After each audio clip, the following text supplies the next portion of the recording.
My name is Swetha Totapally, and for those of you who don't know Dalberg, we are a strategic advisory firm that is focused on creating inclusive and sustainable economies all over the world. I think many of you have been clients of ours in the past, or we've collaborated with you either in India or in the US. And I am just so thrilled to be here today to have what I think is just such an unbelievably important conversation.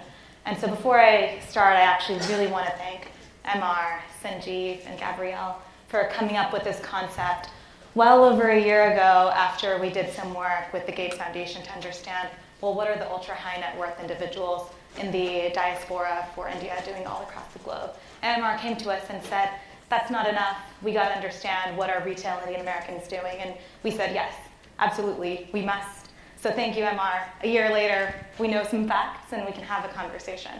And I'm also really thankful for the folks, the advisors, the academic advisors, and Alex Counts, who's here today, for their wonderful input into the design and the methodology for the survey. They really provided a lot of critique on even just 30 questions to get this right. And finally, and most importantly, to the 28 organizations who worked within Diaspora to distribute the survey and worked tirelessly to get to our 1,000 responses. As someone who spends a lot of time doing survey work all across the world, we know how hard it is to even get 1% of folks to respond. So huge thanks. And again, as Gabrielle said, if you haven't responded, please do, because it's so important to know people's attitudes, motivations, and how exactly they're behaving. So the question that we asked here today is, are Indian Americans good givers? And so I'm going to start by asking you to all raise your hands. How many of you think we are good givers? How many of you think we're not? And how many don't know? All right, so it looks like we have a mix of responses, and I will try to provide some answers today. My personal interest in the topic comes because I was born in India. I was raised in the US. I went into work at an investment bank, decided that I was done with corporate greed, and moved to Bombay to work for Dalberg and dedicate my life to figuring out how do we use our time thinking in the smartest way possible to do good all across the world. And so here are some of our results. We'll talk through it, and I'll give you a little bit of background about the methodology, why we did the survey, and then we'll actually talk about what we found. So the question of are we good givers is a really important one. It's important for a lot of reasons. One, it's important because we, as an Indian American community, have a lot of giving capacity. We are wealthy, we're educated, we're really tied to our community. A lot of people have already said this before. Number two, it's really important because there's a lot of donor or recipient organizations who want to know how can they better tap into the giving potential of our community. Don't really know how, many do know how, but always looking to figure out what more they can do. And lastly, we're actually very surprisingly a very under-researched group of individuals. There have been very few studies done to date on how our community gives or what our preferences are. And so we decided to launch the survey to get to an answer. As I mentioned before, 28 organizations participated with us to launch the survey. It is still ongoing, so please respond. And so far, we have received over 800 responses to date. I'm going to tell you a little bit about the background of who responded. Almost all of them were donors. Over 90% of the respondents who took the survey were part of the donor population, donating between $1,000 to $2,000 a year. Highly educated, over 75%, had a master's degree or above. They're also very wealthy, making over $300,000 a year. There was some skew towards men. Many people had lived in the US for a very long time, and people were by and large middle-aged. No judgment about that. That someone got that. And I think that tells us is that there is certainly skew in terms of who is actually responding, by and large in part of the organizations who we reached out to. Many of the organizations are well-known organizations in the nonprofit space like Pratham, or organizations that we work with and know the Indian American community very well, like the American Indian Foundation. So that is no surprise. The reason why we think those results are still very interesting is because it tells us and lets us really explore in depth, what are the donor populations doing? Are they giving well? If they're giving well, what does that tell us about what the best case scenario looks like? And it gives us a strong baseline to understand, what are the further research questions? It doesn't have to be a scientifically, statistically rigorous survey for us to know, we have some really important learnings and we can channel our efforts better. But of course, there are limitations, and I want you to know what those are. It is not representative of the broader Indian American population. It does not tell us very much about non-donors, a really important segment of the population that we want to learn much more about. And we designed it to maximize response rate, and therefore it was a very short survey. So it is not going to be exhaustive. And the last thing I will say is that we also did not ask participants about respondents how they actually gave back to their own families. We know that that's really important, but when we were thinking about philanthropic giving, we were not tracking remittances, and so you're not going to see that data here. So I've got some good news, and I've got some bad news. The headline is that we are passionate and prolific volunteers, and Amar highlighted the importance of that when he spoke. It is so important for us to give back our time and to think about, what are we interested in. The bad news is that we have a really significant gap, and I cannot overstate the importance of this figure. It's in the order of $2 to $3 billion. And I'll talk you through the math because I know we've got a bunch of data folks who are going to be skeptics of it, and we can talk about what that means. So we'll start with the good news. Education and health unite us, but we're also interested in a wide range of issues. So unsurprisingly, as a lot of people said, education and healthcare are pretty foundational to how we think about our giving. What we found really surprising and fascinating is actually there's a huge distribution of people who are interested in everything from gender equality all the way to LGBTQIA rights. It wasn't this clear, there's these 5 issues that matter and everything else doesn't matter. Actually, we care a lot about a lot of different things, and I think that is so powerful for us to harness and tap into. We're also really prolific volunteers. So 220 hours is a lot of time. That's about 5 weeks if you work a 40-hour work week, which I know many of us do not, and work much more. And that is nearly 2 times the US average. So the average volunteer in America volunteers about 120 hours, so about half the rate that we do. I think that's something that we can take quite a lot of pride in. And actually, 73% of our respondents, the 92% who are donors, actually give their time and do volunteer. So a lot of people who are volunteering in our sample. The types of things they volunteer to are equally as diverse as the things that we are passionate about. So just as we are passionate about health and education, we are also giving our time to doing direct service work, whether we're in soup kitchens or in the park, but also serving on boards and mentoring. We expected to see more of a distribution or more of an aggregation towards one type of activity or another, but actually we didn't. It was pretty much split across the board in terms of the types of activities that we're doing from a volunteering perspective. And I think that's great. It's really good for us to know that we are interested and know that when you think about volunteering, you can do it in a lot of different ways and harness your potential based on what you are actually good at. And last, but certainly not least, passion seems to beget passion. So the people who are volunteering more are giving more, and the people who are giving more are volunteering more. We'll get back to why that is so important, but I keep that in mind as we go back to the numbers around our giving gap. As you see to the right, people who have given $10,000 or more in a year, they're actually volunteering 20 plus hours a week. They're giving a lot of their time. That's, again, something I think we should be really, really proud of. But now for the not so good news. Do I have 2 minutes left? Is that right? Oh, right. Okay, then I'm going to keep going because I will need a little bit more time than that. We have rather poor perceptions of our giving behavior. So 55% of the respondents, when we asked the question, do you think that you give more, less, or about equal to 2% of your income, said that we actually donate significantly less. Only 20% thought that we give significantly more than 2%. And what we know is that the national average in terms of the donor population in the US gives about 4%. When we actually did the math and looked at our sample audience, our sample respondents, the number was actually even worse than this. And these are, mind you, probably the most prolific donors that we have because they actually took the time to respond to the survey and are involved in the most active organizations in the country.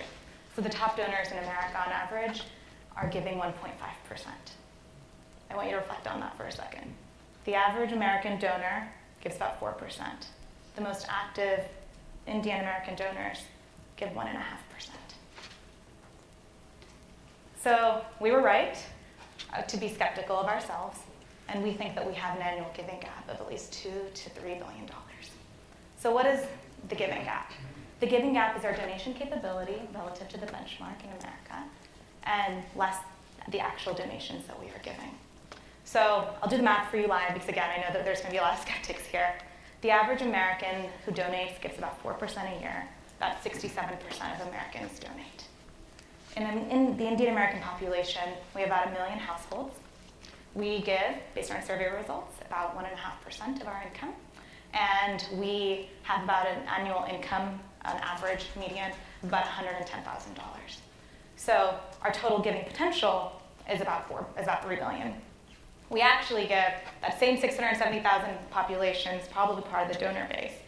If you'd say 1.5% of $110,000, you're getting to $3 billion in terms of our giving potential. So what does that tell us? We've got at least a $2 billion gap. And my hunch is that it's actually much more for a couple of reasons. One is that this is probably the best of the donor class. And two is that when you think about the distribution of the population, we took the median, but actually our income groups are skewed much more to the right. So many people are actually making much more than $110,000. And I really want to make this clear, and I want to put this into context for you. This is huge because the Gates Foundation, an organization that most of us respect and admire and has done tremendous good for the world, gives about $4 to $5 billion a year. 4 to 5. So if we took the potential of the Indian American retail population, not ultra high net worth individuals, not billionaires, we could have nearly the kind of impact that the Gates Foundation has, perhaps even more in the India context. That's a lot of impact. TB, we talked about. Education, we've talked about. Most education organizations in India would do really good work on a budget of $10 to $100 per child per year. You could actually put every single child who is out of school in India back to school with this kind of money. We also have a passion donation gap. So when you look at the areas that we think that we are most passionate about and where we think our money goes to, there's some discrepancies. In some places towards the top, it's not so bad, but it actually gets much worse as you go towards the bottom, where issues like gender equality, all the way to climate change, you see a gap of 13 to 20%.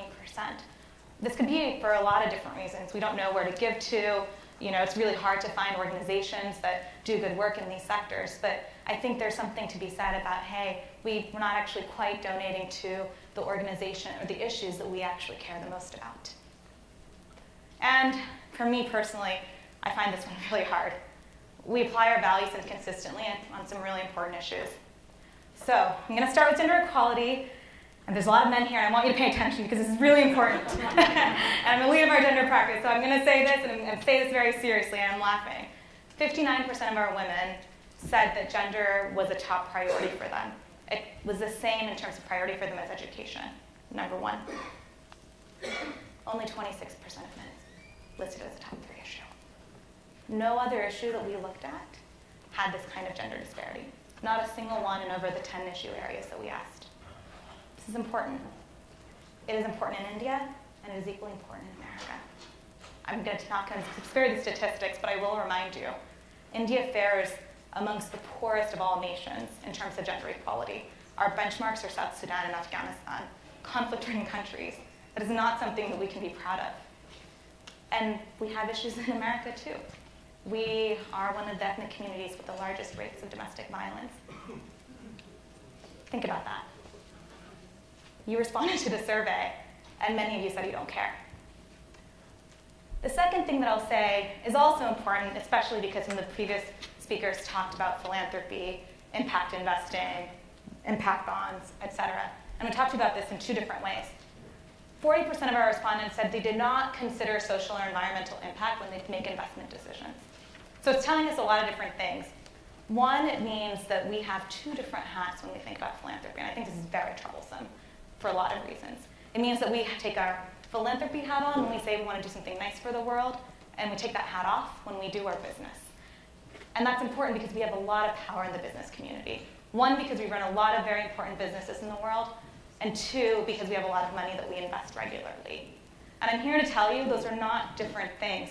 And this is not just about impact investing in philanthropy. It is about how you live your day-to-day life as a business person and how you spend your money. The impact in the world is created by your businesses. Think about your supply chains. Think about the environmental impact of the transportation. Those costs are infinitely more than any of the issues that we work in philanthropy and the typical social sector. And when you think about your investment decisions and the money that you're investing, you should be thinking about that. SRI investing $7-8 trillion invested in globally now. Morgan Stanley reported this recently, 30% growth rate, we might be missing out on this opportunity. It should be equally important to us as it is for the broader American population. What's holding us back? A couple of things, and you won't find this surprising because this is how we think about government and corruption in India. We cite that we don't really understand and trust organizations. We don't know their reputation. We have a lack of trust in philanthropic intermediaries. So to me, that begs the question, how do we overcome that?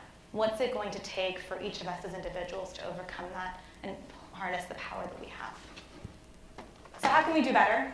And Indiaspora is going to be doing a lot of things, and I'll let Amar talk about that in a bit. But there's a few things that I think our study clearly says, and I've already started talking about them. One, we have much more work to do in terms of creating a robust, evidence-based fact base of the issues. This is just the start. It was just a SurveyMonkey study of 1,000 people. We have so much more learning to do. Two, we've really got to build a culture of giving and elevating role models. We're such a tight-knit community, and we really respect and learn from one another. We believe in our community and the strength of our interactions with one another.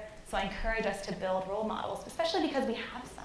People like Amar, people who've actually done a lot of work in giving back to society based on whatever they have and are able to contribute. Number three, I think we have a real job to do in terms of enhancing trust in institutions. I don't know if any of you know this organization, but there's already one here in the US. It's called Gideon Compass. And if you don't know, I encourage you to check it out. It was founded by Jeff Frakes, who was one of the former leads at Microsoft and was a CEO of the Bill and Melinda Gates Foundation, as well as Larry Leibowitz, who was the CEO of the New York Stock Exchange. So really respectable individuals who founded this. And the whole point of Gideon Compass is to help bring transparency to the nonprofits that exist and the organizations that need philanthropic capital. Helps you understand what they do, where they're giving their money to, and actually, in many cases, tools like this actually let you give money directly. And then the last two, we talked about this extensively. We've got to get men involved in gender issues. Gender is not a female issue alone. It is also equally about men. And we've got to tie our business interests and social interests together. And that is the challenge that I leave with all of you today. I know that I don't have much time, but I am going to ask you a question, and I want you to think about that. And that question is, next year, when we do this survey again, what are you going to be able to say that you've done to become a better giver?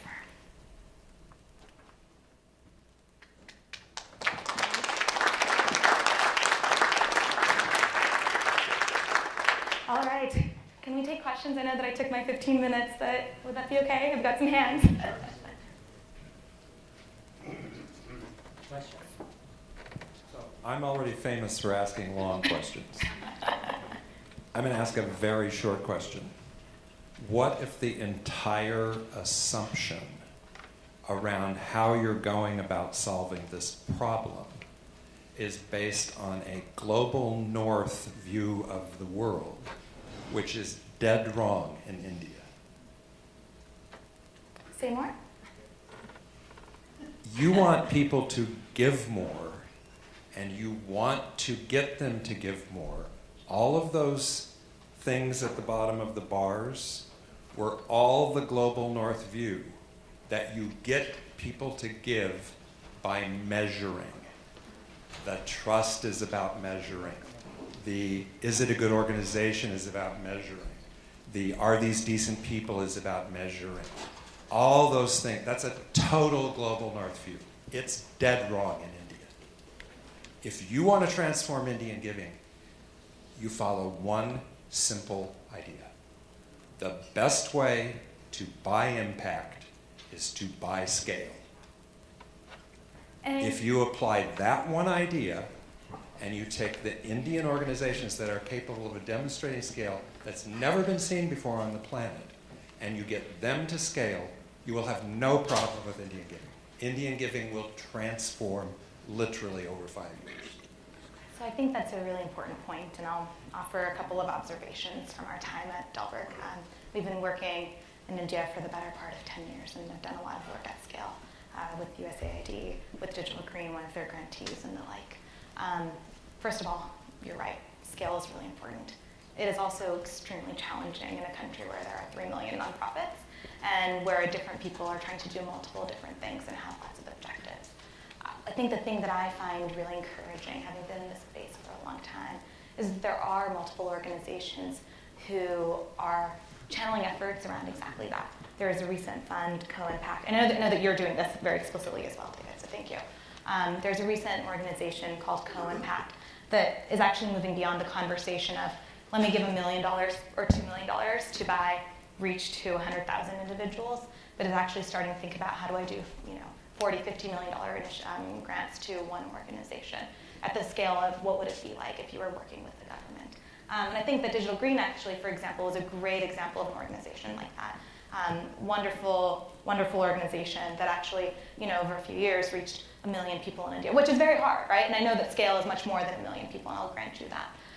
But I think that the sector is moving towards that, and I would say that scale is important, and yet I would not ever deprioritize impact. You can never deprioritize impact.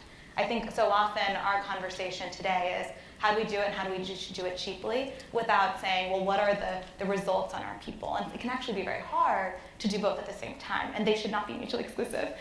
When I manage two venture funds based in Bangalore that are a collaboration between the Soros Economic Development Fund, Omidyar Network, and Google.